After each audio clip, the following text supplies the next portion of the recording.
Notre invité est Jean Tchabli. Il est administrateur culturel. Il est également cinéaste. Avec lui, nous allons parler des arts et de la culture. Quelle contribution au développement socio-économique des États africains. Jean Tchabli, bonjour. C'est un réel plaisir de vous avoir sur ce plateau. Vous allez bien? Oui, bonjour mon frère Michel. C'est un plaisir également d'être là. Je vais très bien. Quand on parle des arts, de quoi parle-t-on?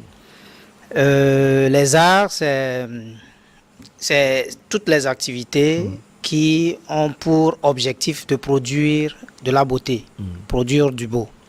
Et généralement, la création d'une œuvre d'art relève de ce qu'on appelle l'inspiration, relève de ce qu'on appelle du génie même.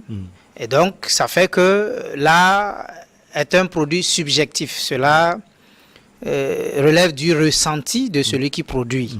Et donc, les arts sont cet ensemble-là dont l'objectif est de produire du beau, de plaire et en même temps d'exprimer quelque chose. À travers son œuvre, l'artiste exprime une idée, un sentiment, un besoin, un vécu, etc.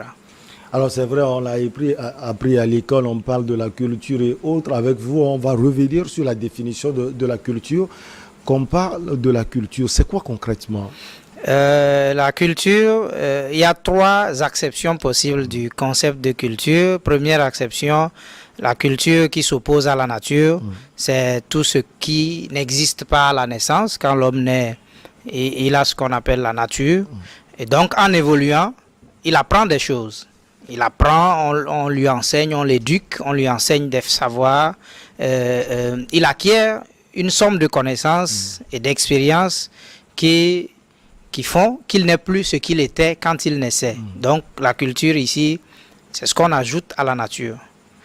Il y a l'autre acception aussi qu'on peut dire, la culture est cette somme de connaissances-là qu'un homme peut avoir dans un domaine donné. On peut dire que vous êtes cultivé dans le domaine des arts, dans le domaine de l'art, vous êtes cultivé dans le domaine du sport, de la politique, etc. Il y a une culture mathématique, etc. Donc la culture ici signifie connaissance.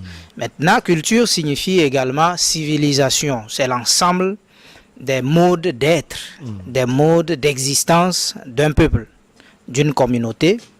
Et voilà, je l'ai dit, la culture, c'est la civilisation. Et dans ce cas, on pourrait dire que chaque peuple, que chaque groupe d'hommes a sa culture. Alors, quand on parle de l'art et de la culture, c'est vrai qu'il y a sans doute un lien entre les deux, lequel, selon vous? Oui, déjà, quand nous disons que l'art est une création, et que nous avions déjà dit que la culture, c'est ce que l'homme ajoute à la nature, l'homme crée. Alors, on se rend compte donc que l'art est un élément de la culture. Mais on précise parfois art et culture pour donner plus de précision sur le fait qu'on veut parler beaucoup plus de l'art parce que le domaine de la culture est vaste. Dans la culture, il y a l'économie, il y a le droit, il y a les techniques. Il y a plein, tout ce que l'homme peut inventer de toute façon. Mais en parlant de l'art et de culture, on veut spécifier qu'on ne veut pas parler de toutes les formes d'expression culturelle, mais on veut parler des formes culturelles, des formes artistiques, si on peut le dire. Donc, l'art, c'est de la culture. La culture, c'est le champ le plus vaste, et l'art est un élément, si on peut dire, une composante de la culture. Alors, quand on observe le milieu des arts et de la culture, Jean Tchabli, on a l'impression qu'il n'est pas très développé en Afrique. Comment expliquer cette situation? Bon, effectivement, on peut dire que le domaine des arts et de la culture, bon, je l'ai dit tantôt, tous les peuples ont une culture. Donc, qu'ils soient développés ou non, chacun développe sa culture en fonction des besoins qu'il a, en fonction des expériences auxquelles il est confronté dans son milieu de vie. L'art également est une forme d'expression, puisque la religion, par exemple, il y a des éléments artistiques dans la religion. Quand on crée des masques, par exemple en Afrique, c'est vrai que c'est des masques religieux, mais en même temps c'est de l'art. ce n'est pas assez développé si on le dit ainsi, peut-être par rapport à l'économie.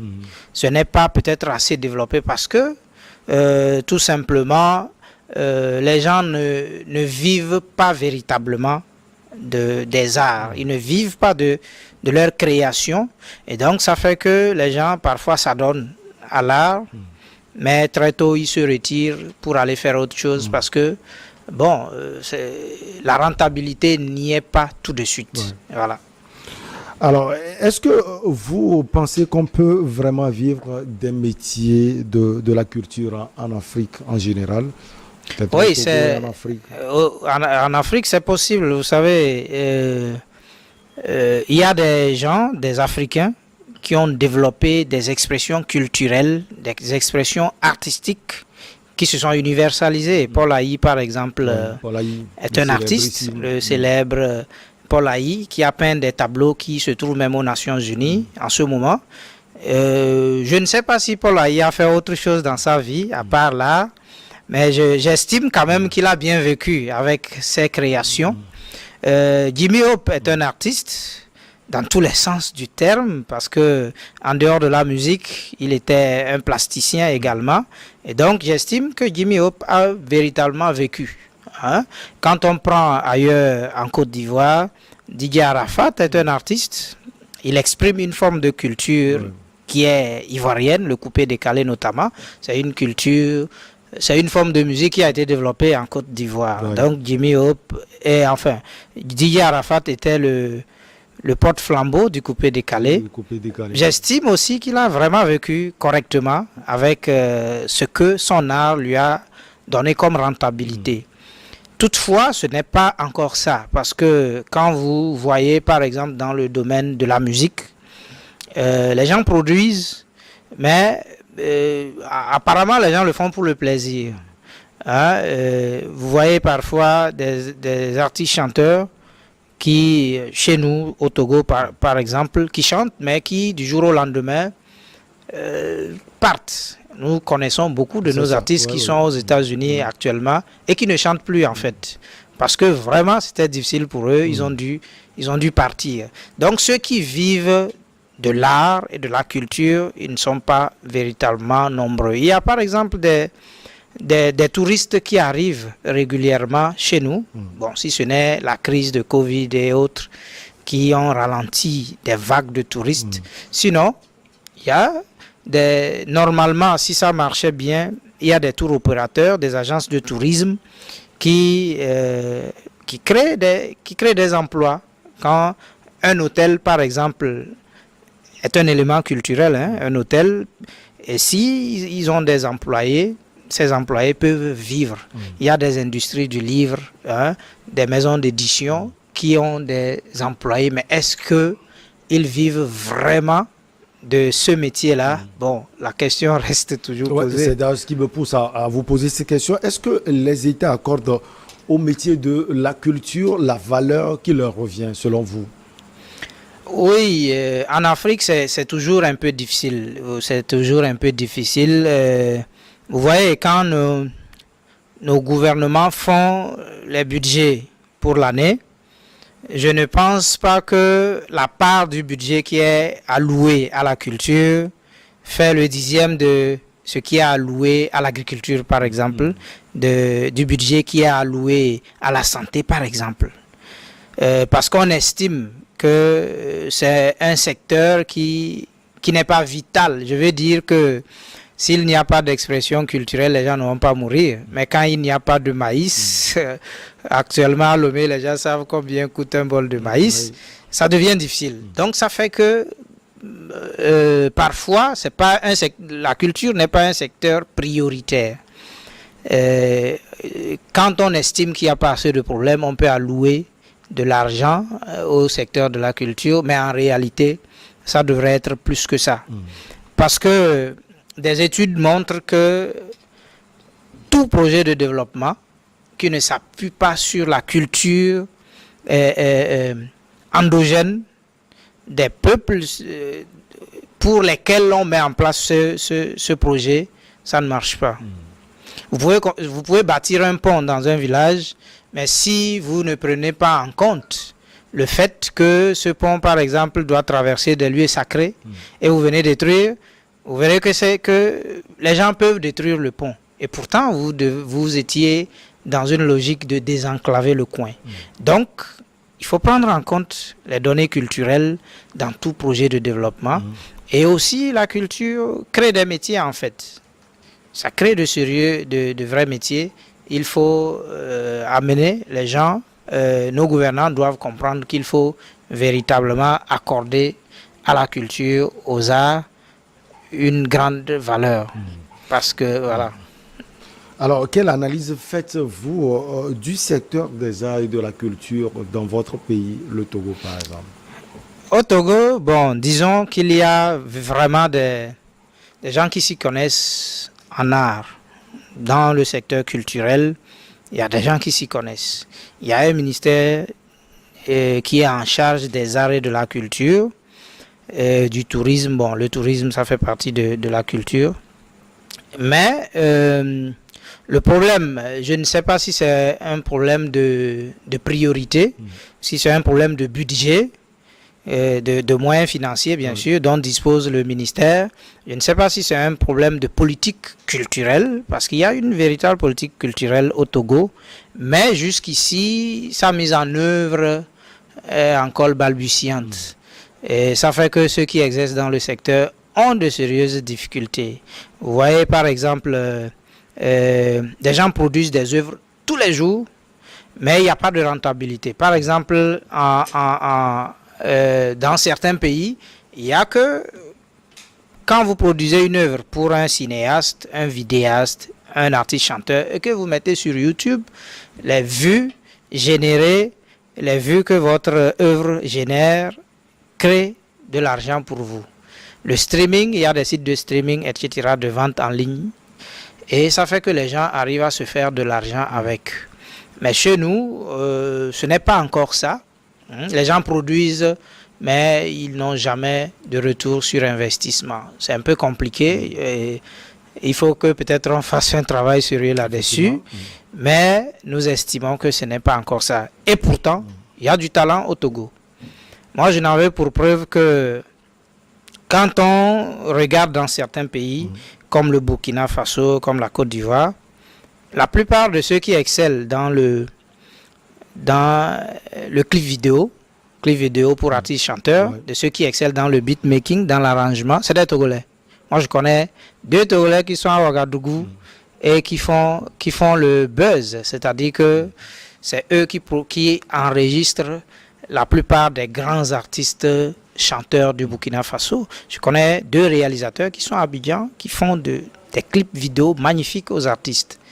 Et pourtant, au Togo, il y en a aussi qui ont des talents, peut-être même mieux qu'eux, mais voilà, ils n'ont pas le même niveau de vie. À quoi cela est dû? Peut-être qu'il n'y a pas assez d'argent au Togo, peut-être. À quoi cela est dû? Justement, vous avez parlé de certains pays de la sous-région. Comparé justement à beaucoup de pays de la sous-région, on semble véritablement que le secteur est en retard au Togo. Oui, effectivement. Qu'est-ce qui peut expliquer cela? Le secteur est véritablement en retard. Quand vous prenez le secteur du cinéma, que je connais, je peux dire mieux, au Togo, le secteur a de sérieux problèmes. Quand vous êtes cinéaste, que vous produisez un film, en principe, le film est fait pour être vu. C'est pas pour dormir, pour être dans l'ordinateur. Il faut qu'il soit vu. Mais chez nous, il n'y a pas de salle de cinéma. Vous comprenez, il n'y a pas de salle. Alors que dans les années 90, il y avait au moins 7 salles de cinéma à Lomé. Il y avait une salle de cinéma à Dapon. Mais toutes ces salles ont disparu. Pour quelles raisons? Je n'en sais rien, mais on sait que c'était au lendemain du vent de la démocratie qui a soufflé sur l'Afrique de l'Ouest. Bon, est-ce que c'est ce qui a créé ce problème? On ne sait pas. Donc, quand vous êtes cinéaste, vous avez des difficultés pour diffuser vos films, en salle surtout. Or, c'est la salle qui donne de l'argent aux films. Et aussi, les chaînes de télé n'achètent pas vraiment les films togolais. Hein. Les chaînes n'achètent pas de films togolais. Entre-temps, je ne sais plus si ça a changé. Avec la Semaine nationale du cinéma, ça c'est en train de changer. On demande aux cinéastes d'envoyer leurs films pour des projections sur les chaînes de télé. Mais est-ce que ça rapporte vraiment ce que ça devrait rapporter? Je ne crois pas. Alors vous êtes cinéaste, vous êtes administrateur culturel, vous êtes plus dans le domaine. Est-ce que vu tous ces problèmes, vous arrivez, Jean Kalamfayi et Tchabli, à faire des propositions au gouvernement? Bon, les propositions, en réalité, moi j'ai fait un institut qui forme en développement culturel. Et chaque année, les gens produisent des travaux de recherche, mémoires, de master professionnel ou même des mémoires de recherche en licence. Les gens font des thèses avec des propositions à l'appui, quoi. Ouais. C'est des diplômes professionnels, en fait.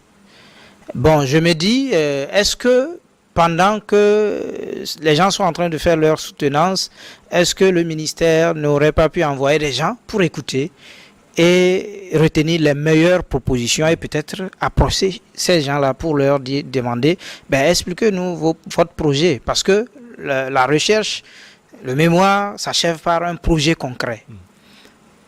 Moi, j'ai soutenu avec un projet concret.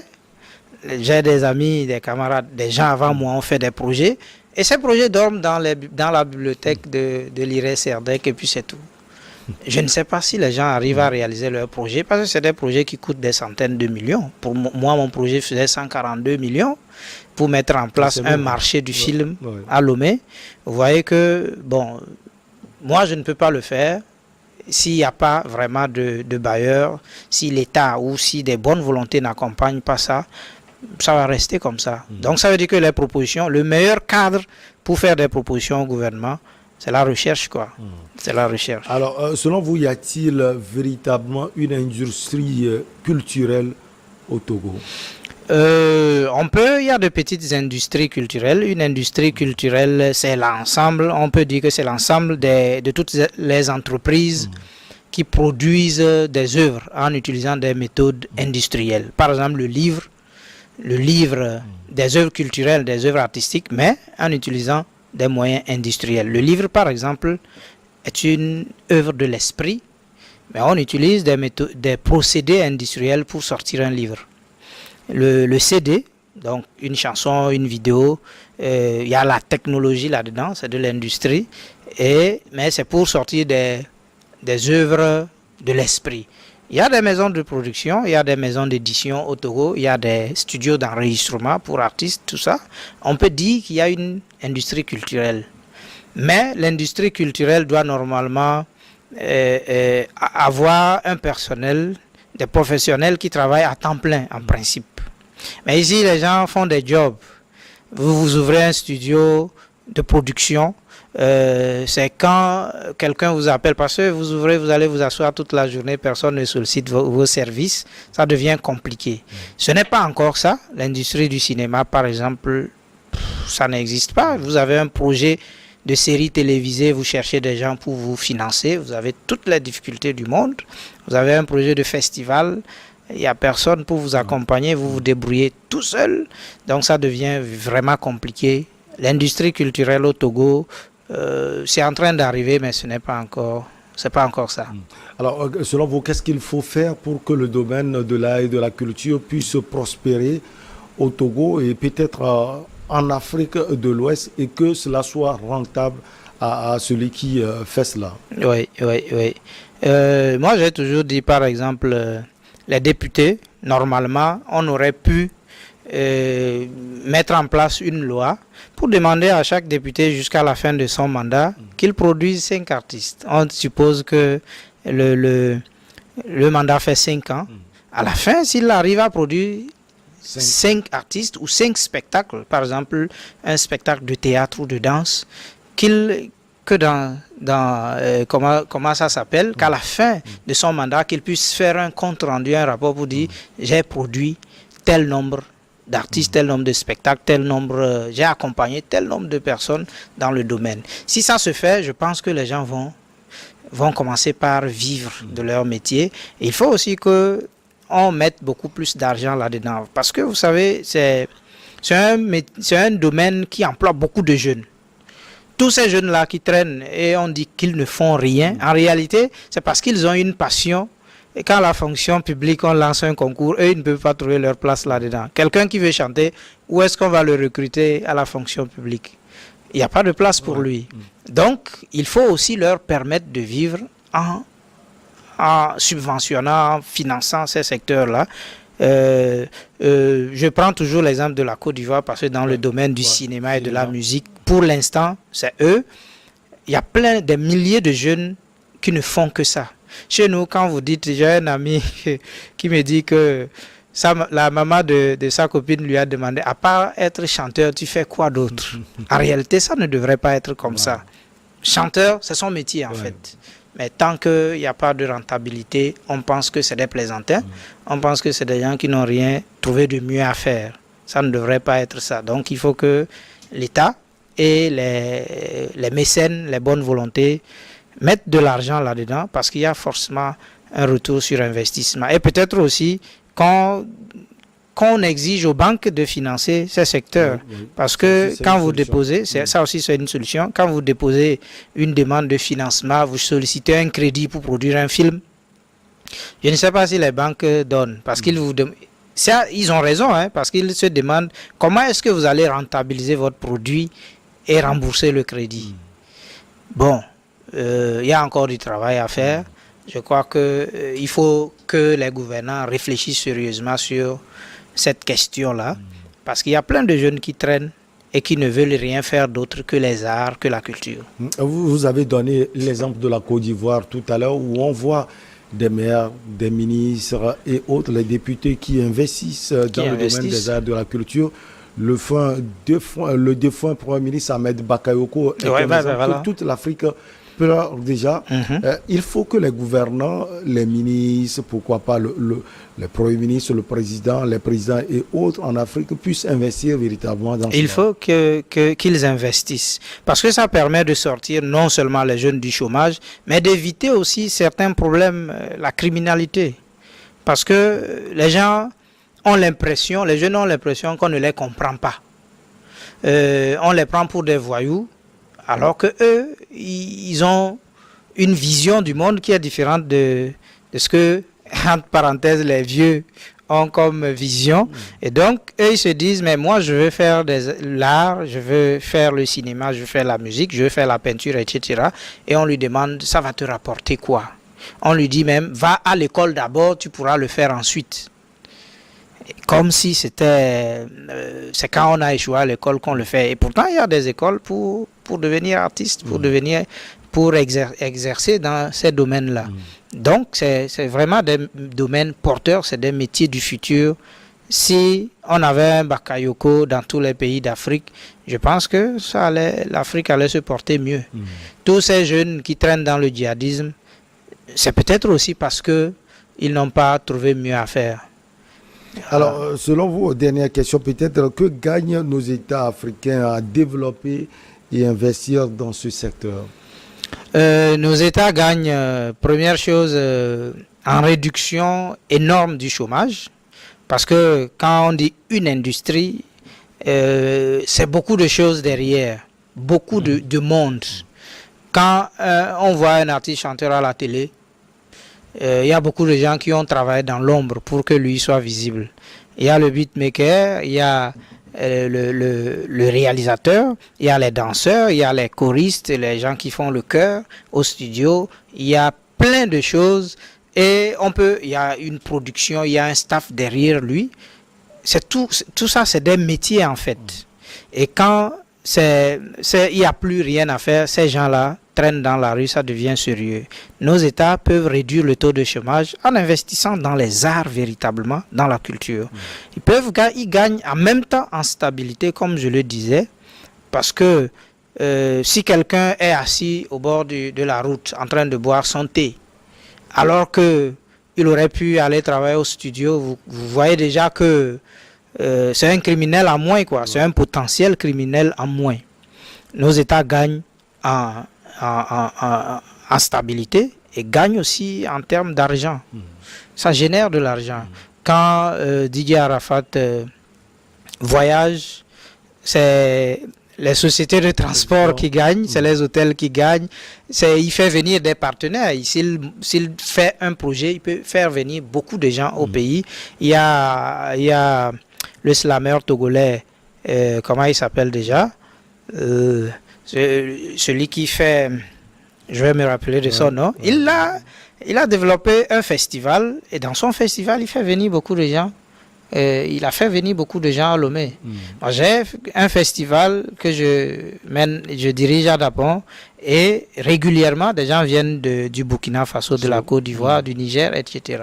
Donc déjà, quand toutes ces personnes-là viennent, il y a des petites filles qui viennent vendre de l'eau, qui vendent des arachides, tout ça, c'est l'économie qui... C'est vrai que c'est informel, mais ça permet au moins aux gens d'avoir de quoi vivre chez eux. Nos États gagnent énormément à investir dans les arts et la culture. Jean Kalamfayi Tchabli, vous êtes administrateur culturel et cinéaste. Nous sommes au terme de notre entretien aussi riche. On a parlé des arts et la culture. Quelle contribution au développement socio-économique des États africains? Vous avez sans doute un dernier mot. Le dernier mot, c'est d'abord de vous dire merci parce que mon séjour à Lomé a été riche. Oui. Ça a fait le deuxième passage sur vos plateaux. Voilà. Et donc, merci à New World TV. Et en même temps aussi, je vais appeler nos autorités à vraiment encourager la jeunesse à travailler, surtout dans les secteurs de l'art et de la culture. Il y a des gens qui ne vivent que de ça. Ils ne savent faire que cela. Et quand il n'y a pas d'occasion pour eux de s'exprimer, vous savez, quand on refoule, il y a un défoulement à un moment donné et ça peut devenir autre chose carrément. Donc, on a beaucoup à gagner sur le plan socio-économique à développer les secteurs-là. Mais merci beaucoup et bonsoir à toute la population de Dapon. Oui. Allez, New World TV est très ouverte. Elle donne d'ailleurs la possibilité à tout le monde. Nous sommes très attachés à l'art et à la culture. Surtout, n'hésitez pas à venir nous voir. Si vous êtes de passage à Lomé, merci infini à vous, Jean Kalamfayi Tchabli. Vous êtes administrateur culturel. Vous êtes également un cinéaste. On va marquer la pause pour le journal et derrière. On reçoit nos invités, Ashraf Ouro Osama, Louis Kamako et Robert Kossiga à côté pour Regard Croisé.